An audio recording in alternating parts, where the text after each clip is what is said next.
नमस्कार, मी भाऊ तोरसेकर. तुम्ही बघत आहात प्रतिपक्ष. मित्रांनो, कधी कधी मला असं वाटतं की आपल्या देशामध्ये राजस्थानात कुठेतरी एका जागी आणि महाराष्ट्रात सांगलीला एक गाढवांचा बाजार दरवर्षी भरतो, जत्राच भरते आणि हजारो आणि लाखोच्या संख्येने गाढवांची विक्री होते, खरेदी होते. आपल्याकडच्या माध्यम समूहाचे म्होरके हे त्या गाढवांच्या बाजारात जाऊन अशी निवडक गाढवं शोधून आणतात की काय आपला आपल्या वृत्त समूहाचं कामकाज आणि धंदा चालवण्यासाठी, अशी मला कधी कधी शंका येते.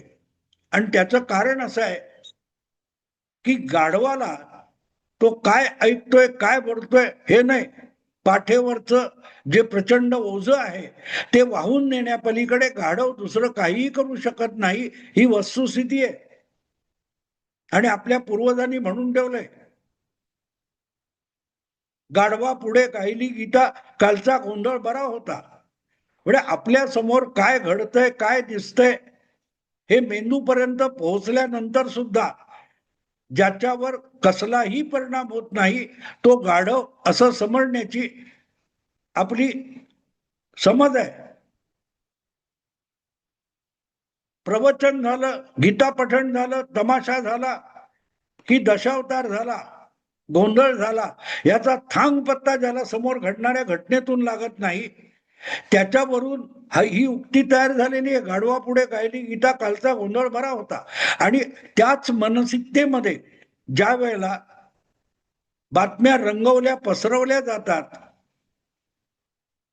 तेव्हा सामान्य श्रोत्यापर्यंत, प्रेक्षकापर्यंत, वाचकापर्यंत काय घडतंय याचा सूत्राम अर्थ सुद्धा लागू शकत नसतो. खरंच मी म्हणतो, मी सिरियसली, मला पत्रकारांची हेटाळणी करायची असं बिलकुल नाही. कारण जर 19 डिसेंबर 2025 या दिवशी भाऊ तोरसेकरनी प्रतिपक्षवर एक व्हिडिओ टाकला होता आणि त्यामध्ये दोन काय ते राष्ट्रवादी गट हे एकत्र येण्याच्या शक्यतांविषयी जे काय विश्लेषण मी केलं होतं ते आज बरोबर ठरत असेल, खरं ठरत असेल, तर भाऊ तोरसेकरला काहीतरी दिव्य दृष्टी आहे आणि बाकीच्या पत्रकारांकडे ती दृष्टी नाही, असं अजिबात होत नाही. जे दिसतं, जे कानावर पडतं, ते ऐकून आणि बघितल्यानंतर समजून घेण्याची इच्छा पाहिजे. आणि जर तुम्हाला समजलं तर तुम्ही समोरच्याला समजावत असता. जर ते तुम्हाला समजलंच नाही तर मग तुम्ही दुसऱ्यांना समजावणार काय आणि सांगणार काय? तडका लावायची, फोडणी टाकायची इतकी घाई झालेली असते. शिळ्या कढीला ऊत आणणं, अशी देखील आपल्याकडे उक्ती आहे. त्यामुळे आजकालच्या बातमीदारीमध्ये आणि ह्या काय त्या ब्रेकिंग न्यूज आणि या गदारोळामध्ये फोडणी टाकायची इतकी घाई झालेली असते की फोडणी टाकायचं काय याचाच सांगपत्ता नसतो. आणि तुम्हाला माहितीये फोडणी म्हणजे काय असते?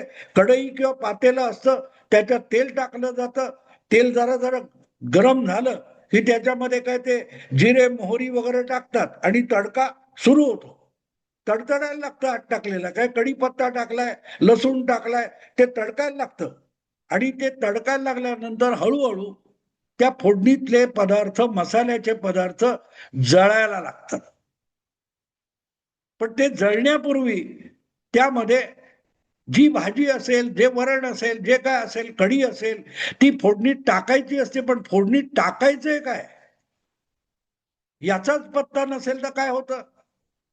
ती फोडणी तडकत राहते आणि मग शोधा, अरे बटाटे कापलेले नाहीत, अरे फ्लॉवर कापलेले नाही, अरे वरण तयारच नाही, अरे कढी तयारच नाही. आणि तोपर्यंत फोडणी जळून जाते. थोडक्यात फोडणी वाया जाते. फोडणी तडतडली, तडका झाला, पण तडक्यानंतर जो भडका व्हायला लागतो तो होत नाही, होत नाही. हे सगळी पत्रकारिता अशी तडक्यामध्ये फसलेली आहे. ब्रेकिंग न्यूज, सबसे तेज, हे करता करता आता गंमत सांगतो की ज्या वेळेला महापालिका निवडणुका, जिल्हा काय ते नगरपालिका, नगर परिषदा निवडणुका चालल्या होत्या, त्यामध्ये महायुती किंवा महाविकास आघाडीतले पक्ष एकमेकाबरोबर जागा वाटप करू शकत नव्हते, तर बहुतेकांनी स्वबळावर किंवा मिळेल त्याला सोबत घेऊन लढायची तयारी केली. हालचाली सुरू झाल्या. त्यावेळेला राष्ट्रवादीचे 2 गट एकत्र होऊन पुणे आणि पिंपरी महापालिका निवडणुका लढवणार अशी चर्चा झाली. मग त्याच्यामध्ये जागा वाटप किती होतंय, चिन्ह आमचं तुम्ही घेणार की तुमचं आम्ही घेणार की आपापल्या चिन्हावर लढायचं, असल्या ज्या ब्रेकिंग न्यूज येत होत्या ना, त्याला आणखीन एक पदर असतो की जर तुम्ही इकडच्या किंवा तिकडच्या गठबंधनात असाल तर समोरच्या पक्षाला तुम्ही अशी स्थानिक पातळीवर केलेली युती वगैरे चालेल का, हा पण विषय असतो.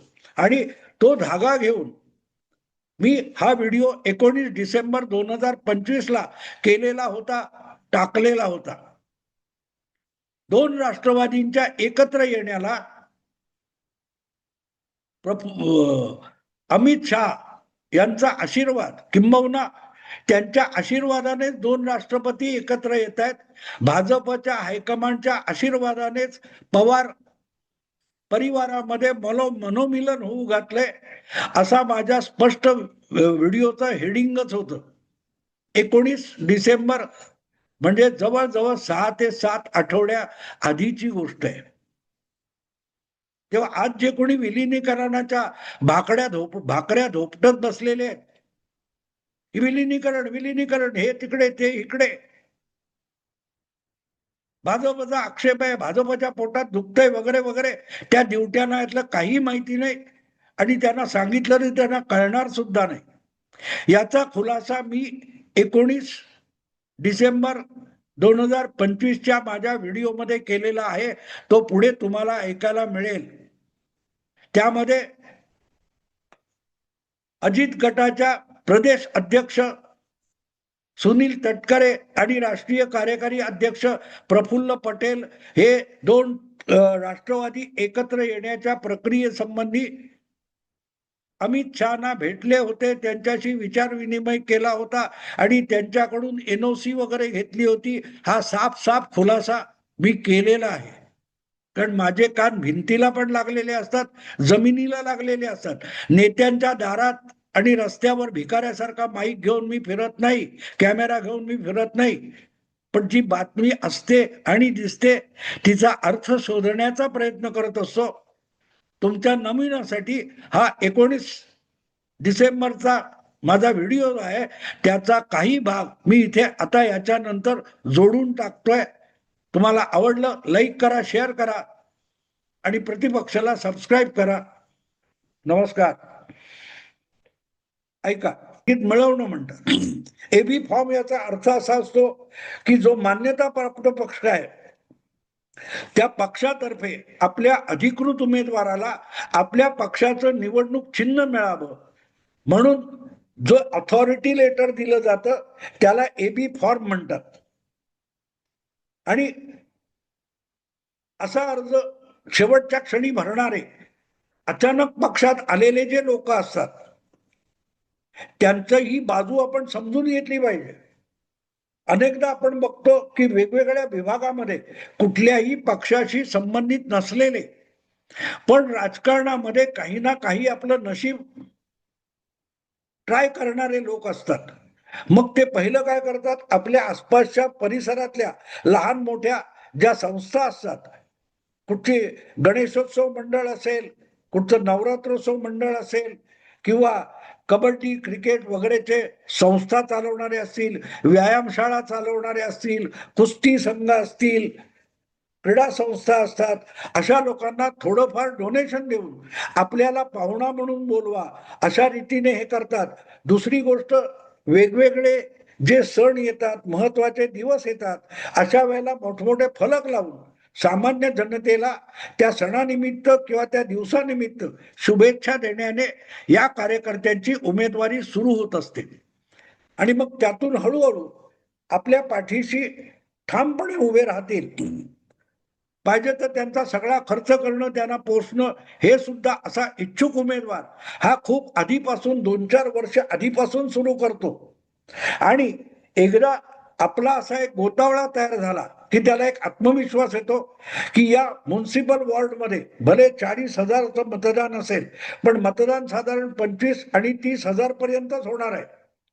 तर त्या 25-30 हजारामध्ये 10,000 12,000 मतं मिळवली तरी आपण मुंबईमध्ये नगरसेवक होऊ शकतो, हे या हुशार माणसाला कळत असतं. आणि म्हणून तो पहिली गोष्ट काय करतो की आपल्या वॉर्डाच्या ज्या बॉर्डर असतात त्या समजून घेतो, त्या परिसरातल्या संस्थांची गुळपीट जमवण्याचा, संबंध राखण्याचा प्रयत्न करतो, त्यांना मदत करतो. आणि मग आपोआप अशा संस्था मंडळ असतात त्याचे कार्यकर्ते हे या नव्या जन्माला येणाऱ्या कार्यकर्ते नेत्याचे इच्छुकाचे कार्यकर्ते होऊन जातात.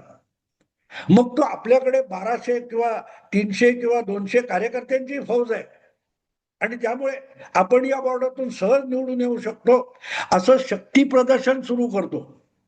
वेगवेगळ्या मार्गाने ते शक्ती प्रदर्शन होत असतं आणि मग तो पक्ष चाचपायला लागतो की भाजपत जाऊ की शिंदे गटात जाऊ की उबाठामध्ये जाऊ. आणि मग तिथे तो त्याची अपेक्षा एवढी असते की आपल्या वॉर्डामध्ये आपण साधारण 7 ते 10,000 मतं मिळवू शकतो. पुढची 5-6 हजार मतं, 4-5 हजार मतं जर पक्षाच्या चिन्हामुळे आपल्याला मिळाली तर आपण 10 ते 12 हजारचा, 13 हजारचा, 15 हजारचा पल्ला ओलांडून नगरसेवक होऊ शकतो. आणि म्हणून त्याची सगळी धडपड तिकीट मिळवण्यासाठी आणि पक्ष ठरवण्यासाठी ही अखेरच्या टप्प्यात सुरू होते. माझं म्हणणं असं नाही की सगळेच्या सगळे पक्ष आणि नगरसेवक हे या प्रकारेच तयार होतात. पक्षाचे जे प्रस्थापित पक्ष आहेत त्यांचे आधीपासूनचे अनेक इच्छुक कार्यकर्ते असतात, तगडे असतात. ते 5-5 वर्ष, 10-10 वर्ष पक्षामध्ये काम करत असतात. नागपूरला अधिवेशन आहे किंवा पक्षाचं काय ते राष्ट्रीय संमेलन आहे यासाठी जाणारे 10-10 वर्ष घालवलेले कार्यकर्ते असतात. पण त्याच्यापेक्षा त्याच्या वॉर्डातला असा स्वयंभू एखादा लोकप्रिय नेता मिळाला इच्छुक, तर पक्षाच्या खात्यामध्ये एक नगरसेवक वाढू शकतो. म्हणून पक्षाच्या निष्ठावंताला डावलून त्याला तातडीने उमेदवारी दिली जात असते. अर्थात त्यामध्ये आणखीन एक मोठा फॅक्टर आहे की नुसतं 10 वर्ष 15 वर्ष तुम्ही पक्षात काम केलं म्हणून तुम्हाला तिकीट मिळतच असं नाही.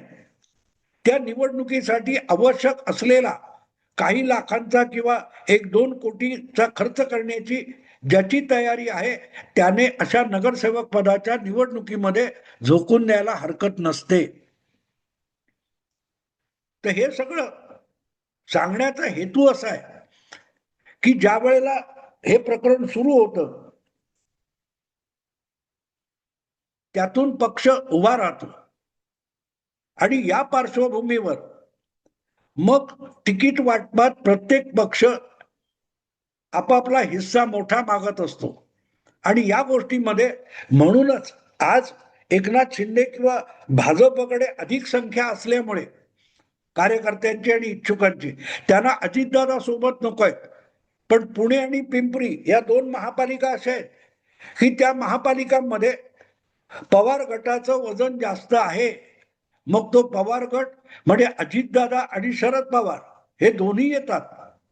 पण या क्षणी आपल्याला माहिती की 2 पवार वेगळे आहेत. लोकसभा आणि विधानसभा काका आणि पुतण्यांच्या 2 वेगळ्या गटांनी एकमेकाविरुद्ध निवडणुका लढवलेल्या आहेत. पण आत्ता अशी चर्चा आहे की काका पुतण्यांचे 2 गट हे महापालिका निवडणुकांच्या निमित्ताने स्थानिक संस्थांच्या निवडणुकांमुळे एकत्र येताना दिसत आहेत.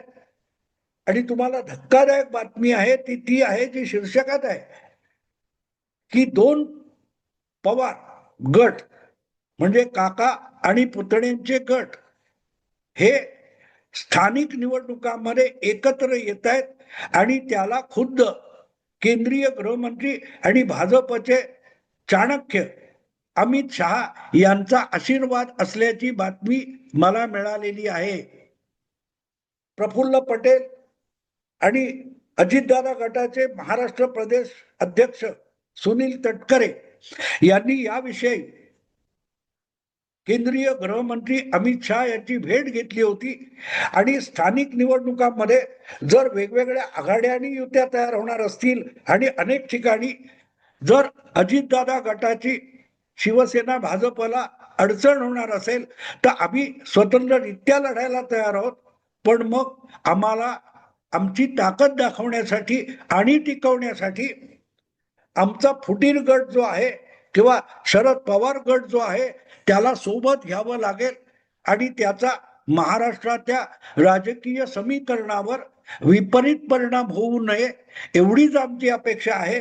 हे सांगायला मला जी माहिती मिळाली त्याप्रमाणे प्रफुल्ल पटेल आणि सुनील तटकरे या दोघांनी अमित शहाची भेट घेतली होती की आम्ही शरद पवार आणि अजितदादा गट एकत्र आले तर महाराष्ट्रात भाजपने त्यावर टीका करायला हरकत नाही, पण सत्तेच्या राजकारणामध्ये आक्षेप घेऊ नयेत.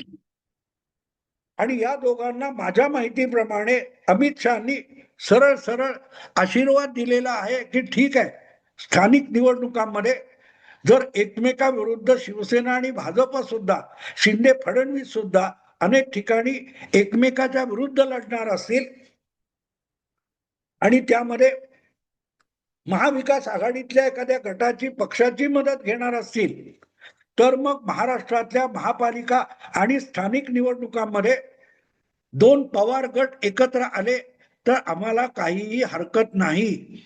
भाजप राज्य पातळीवर आणि केंद्र पातळीवर शरद पवार आणि अजितदादा हे गट एकत्र येऊन निवडणुका लढवण्याला आमचा आक्षेप असणार नाही.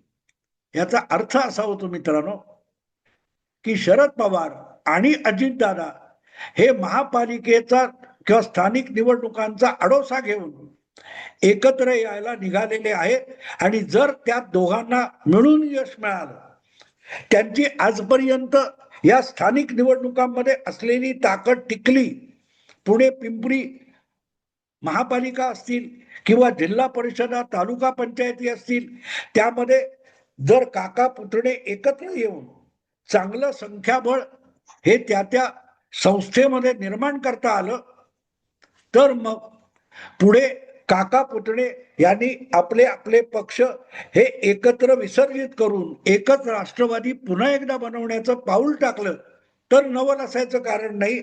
आणि ज्या प्रकारची माहिती माझ्यापर्यंत आलेली आहे त्यानुसार अजितदादांकडे पक्षाची सर्व सूत्र राहणार असतील तर मग खुद्द अमित शहा किंवा भारतीय जनता पक्षाच्या राष्ट्रीय नेतृत्वाला काका पुतणे एकत्र येण्याविषयी कुठलाही आक्षेप असणार नाही. उलट शरद पवार गट हा मूळच्या राष्ट्रवादीमध्ये म्हणजे अजितदादा यांच्या राष्ट्रवादीमध्ये विसर्जित व्हायला खुद्द अमित शहा आशीर्वाद द्यायला सुद्धा तयार आहेत अशी ती माहिती आहे.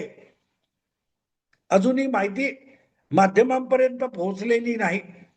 कदाचित आत्ता ज्या 21 तारीखला 288 नगरपालिका परिषदांच्या निकालाची वेळ आहे आणि 16 जानेवारीला जेव्हा महापालिकांचे निकाल येतील त्यामध्ये जर हा डावपेच यशस्वी झाला तर शरद पवारांचा जो राष्ट्रवादी गट आहे तो पुढल्या 2-4 महिन्यामध्ये किंवा 6 महिन्यामध्ये अजितदादांबरोबर म्हणजे मूळच्या अधिकृत राष्ट्रवादी काँग्रेस पक्षामध्ये शरद पवार गट विलीन झाला तर मला नवल वाटणार नाही.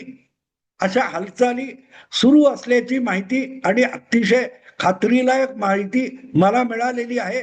मी सूत्रांनी सांगत नाहीये.